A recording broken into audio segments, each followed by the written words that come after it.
purchase of Mount Smart Stadium for the Warriors, stating a confusing sale process.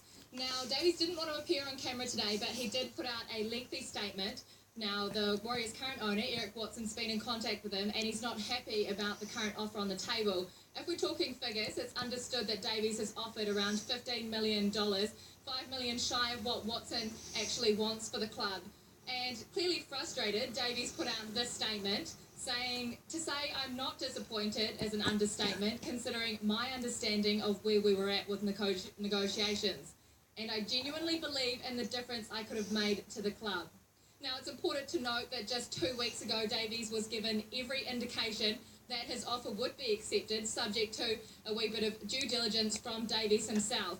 But he's since learned that the sale has been taken as more of a tender process with a number of parties involved. Now, this is consistent with Eric Watson's original statement that a number of parties were interested in the purchase of the club. All right, Kirsty, thanks very much. While Eric Watson's in no rush to sell the club, on the field, the Warriors are desperate to snap a 7-game losing streak. Although coach Stephen Kearney insists he's not feeling any added pressure despite holding a 32% winning record this season. The pressure is to make sure that we put in a good performance. That's all. I think I've made it pretty clear all year about.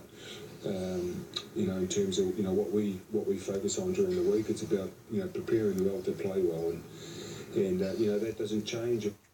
Departing 5'8", Kieran Foran's been named to start in his final outing at Mount Smart, but Kearney's adamant he hasn't decided and could leave it as late as Sunday to finalise his team. Silver Ferns captain Katrina Grant's laughed off suggestions her team won't reach the gold medal match at next year's Commonwealth Games on the Gold Coast.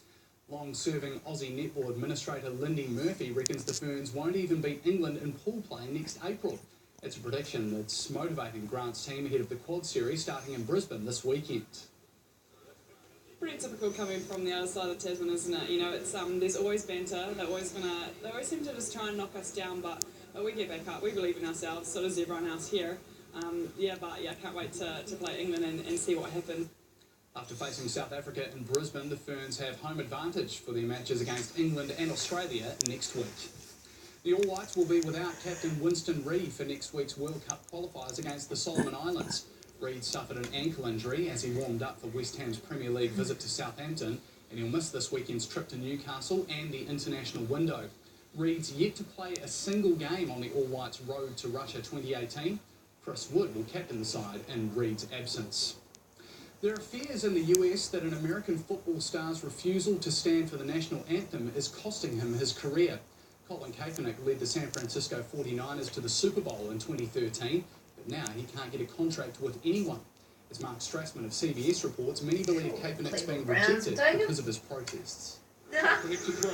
The NFL covets quarterbacks for their arms, but Colin Kaepernick's marketability may start with his knee and his pregame protest last season.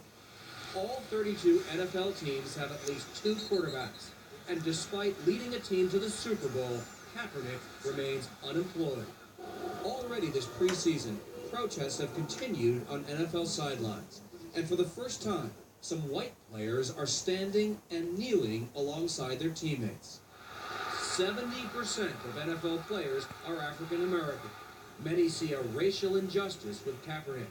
To Seattle defensive back Richard Sherman, the league's message is, boy, stay in your place.